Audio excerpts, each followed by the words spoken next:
नमस्कार मुलांनो, तापमान या धड्याचा पुढचा भाग आपण घेऊयात।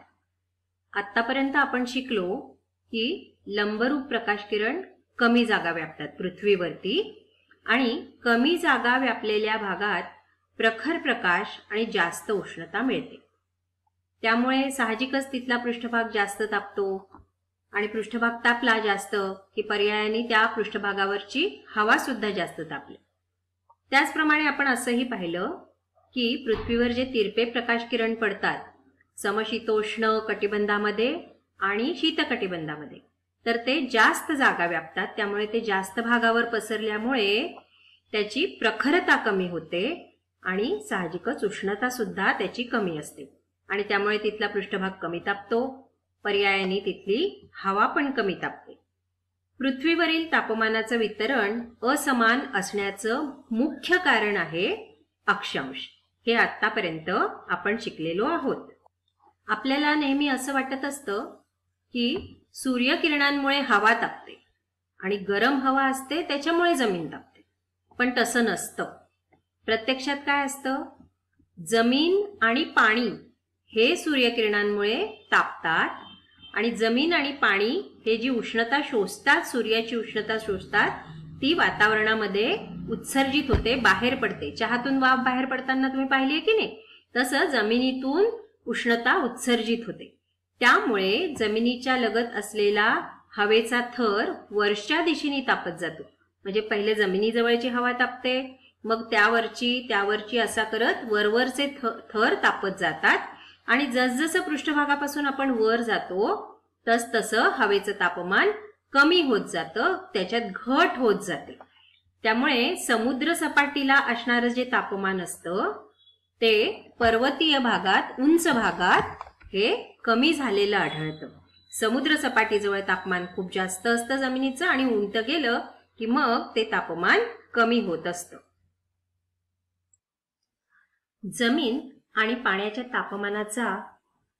तापण्याचा एक प्रयोग तुम्हाला करायला दिला होता।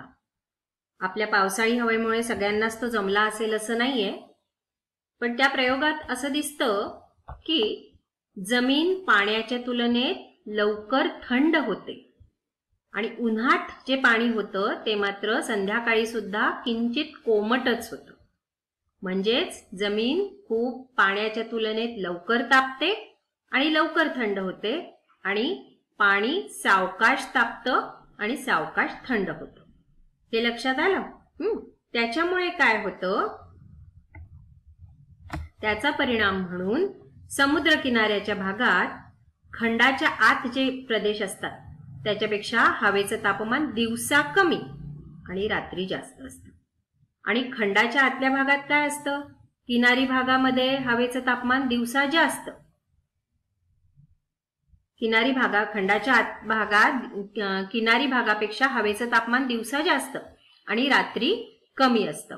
असं का बरं होत असेल ते आपण पाहूयात। किनारी भागामध्ये समुद्र जिथे असतो तिथे पाण्याची वाफ सतत होत असते आणि पाणी तापल्याने ती जी वाफ हवेमध्ये मिसळते त्या पाण्याची वाफ हवेतलं तापमान साठवून ठेवू शकते। त्यामुळे या भागात हवा आर्द्र आणि उबदार राहते। या उलट खंडाच्या आतल्या भागांमध्ये तिथे काय असतं, तिथे बाष्प नसतं, कमी बाष्प असतं किनारी भागाच्या तुलनेत आणि त्यामुळे तिथे बाष्प नसल्याने हवा कोरडी असते। मग कोरडी हवा असल्या कारणाने तिथे तापमान साठवून ठेवणं हे कमी होतं आणि त्यामुळे तिथलं दिवसाचं तापमान आणि रात्रीचं तापमान याच्यामध्ये फरक खूप जास्त होतो। दिवसभराची कमाल आणि किमान तापमानातला जो फरक असतो ना, त्याला त्या ठिकाणची दैनंदिन तापमान कक्षा म्हणतात। म्हणजे किनारी भागामध्ये दिवसाच्या आणि रात्रीच्या तापमानामध्ये फरक कमी असतो, या उलट खंडाच्या आतल्या भागामध्ये दिवसाच्या आणि रात्रीच्या तापमानामध्ये भरपूर फरक असतो। तापमानातला हा फरक जेव्हा कमी असतो तेव्हा म्हणतात की तेथील हवामान सम आहे, म्हणून मुंबईचं हवामान सम आहे, तर नागपूर सारख्या खंडाच्या आत असलेल्या भागाचं हवामान विषम आहे, कारण हा तापमानातला फरक तिथे खूप जास्त असतो. आणि आता श्रीनगर हा भाग बघा. मुंबई किनारपट्टी लगत, नागपूर खंडाच्या आत आणि श्रीनगर कुठे आहे? तर परत एकदा बघूया की आपल्या देशातून या ठिकाणाहून साधारणपणे कर्कवृत्त जात असतं आणि आपल्याला माहिती आहे की कर्कवृत्तापासून दक्षिणेला इकडे विषुववृत्तापर्यंतचा भाग हा उष्णकटिबंधात येतो आणि कर्कवृत्ताच्या वरचा जो भाग आहे तो समशीतोष्ण कटिबंधात येतो. त्यातून श्रीनगर हे काश्मीरमध्ये आहे, तुम्हाला माहिती आहे हिमालय पर्वत तिथे आहे, त्यामुळे उंचीवर आहे ते, तर तिथलं हवामान त्या मानाने थंड असतं. या तक्त्यामध्ये मुंबई, नागपूर आणि श्रीनगर या 3 शहरांची उन्हाळ्यामधली सरासरी तापमान कक्षा आणि हिवाळ्यातली सरासरी तापमान कक्षा दाखवली आहे. म्हणजे सरासरी कमाल तापमान, किमान तापमान हे आपण इथे दाखवलंय.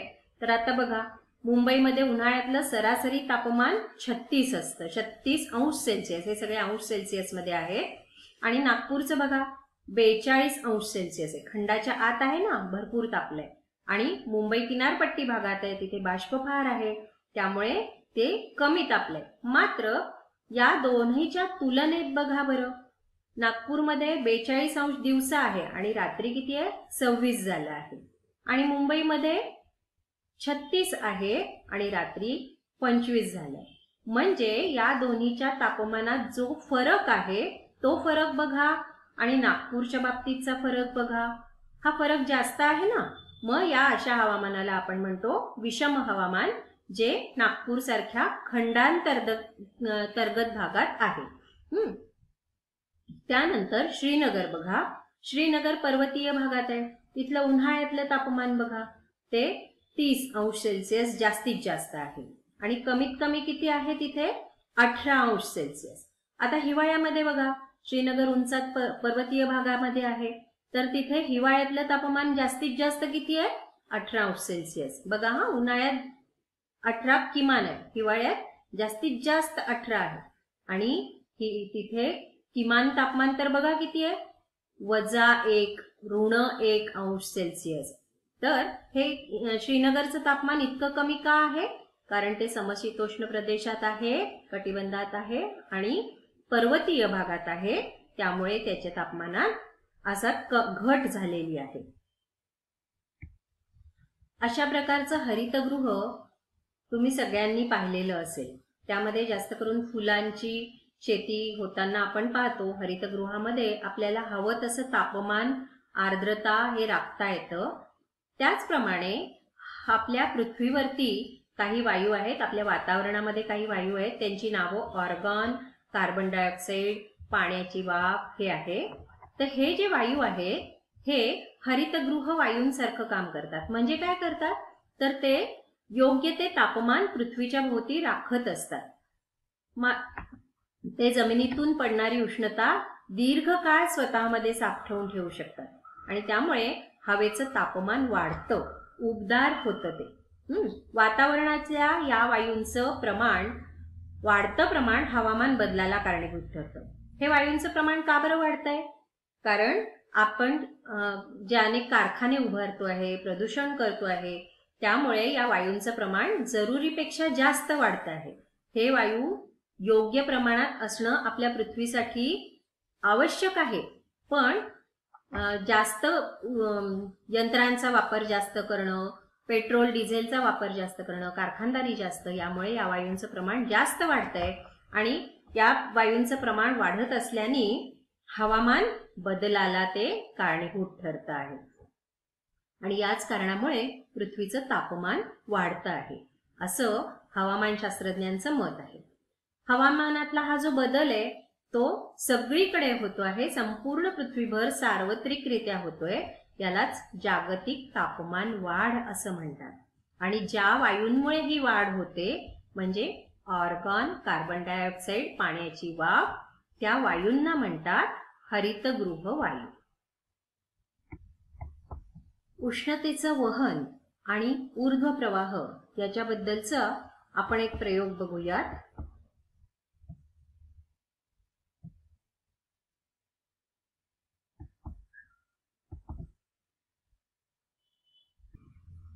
या ठिकाणी एक थंड पाण्याचा टब घेतलाय, त्याच्यामध्ये इथे हे निळा रंग टाकलाय आणि त्याच्या मध्यभागी लाल रंग टाकलाय, त्याच्या खाली गरम पाण्याचा कप ठेवलाय.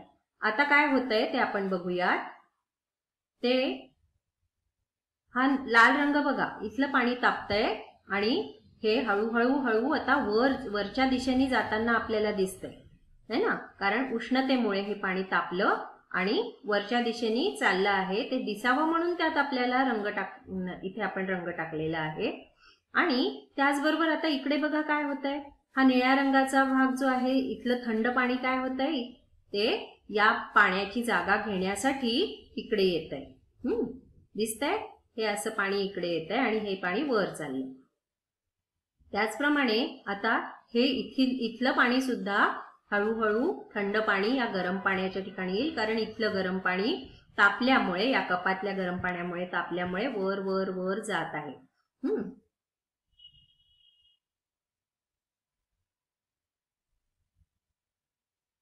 हे पाणी इकडे येत आहे. थंड पाणी गरम पाण्याची जागा घेत आहे. आणि गरम पाणी वर गेल्यानंतर पण बघा ते परत थोडंसं खाली यायला लागलंय, कारण वर गेल्यावर ते थंड होतंय आणि इथलं निळ्या रंगाचं हे जी रंग आहे, ह्यातलं पाणी सुद्धा तापायला लागलंय इकडे आल्यानंतर, गरम पाण्याच्या कपावर आल्यावर, आणि तेही हळूहळू वर जायला लागलंय.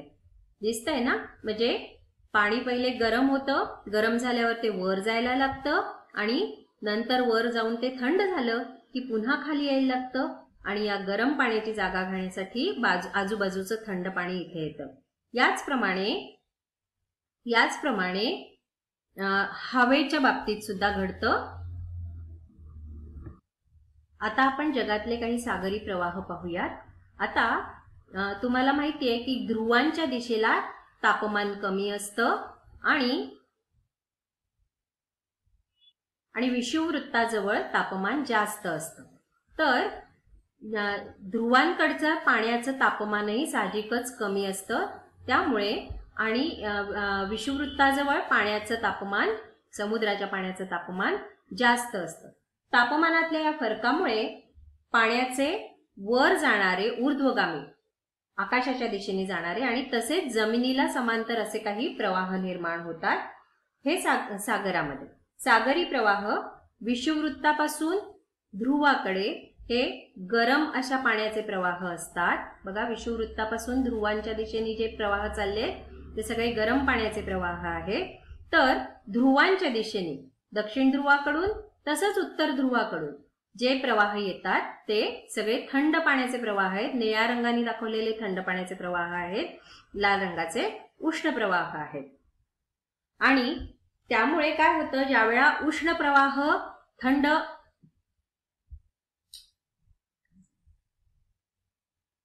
ज्यावेळी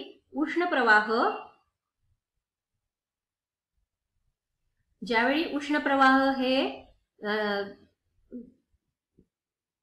वाहतात, त्यावेळी त्या भागातलं हवामान उबदार बनतं आणि थंड प्रवाह जेव्हा येतात तेव्हा तिथलं हवामान थंड होत असतं. ज्या ठिकाणी उष्ण आणि शीत असे सागरी प्रवाह मिळतात,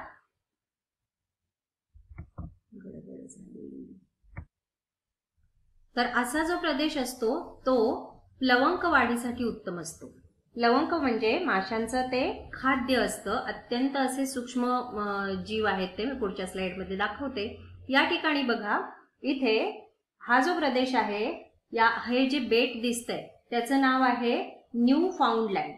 त्या ठिकाणी उष्ण आणि शीतप्रवाह एकत्र आलेले दिसत आहेत आणि या ठिकाणी भरपूर प्लवंक वाढतात जे माशांचं खाद्य आहे. आणि त्यामुळे असे जे प्रदेश आहेत तिथे मासेमारी मोठ्या प्रमाणावर चालते. मासेमारीसाठी ते उत्तम प्रदेश असतात. तर असे जे प्रदेश आहेत ते आपल्याला नकाशात शोधायचे. बघा, इथेही आहे असा प्रदेश.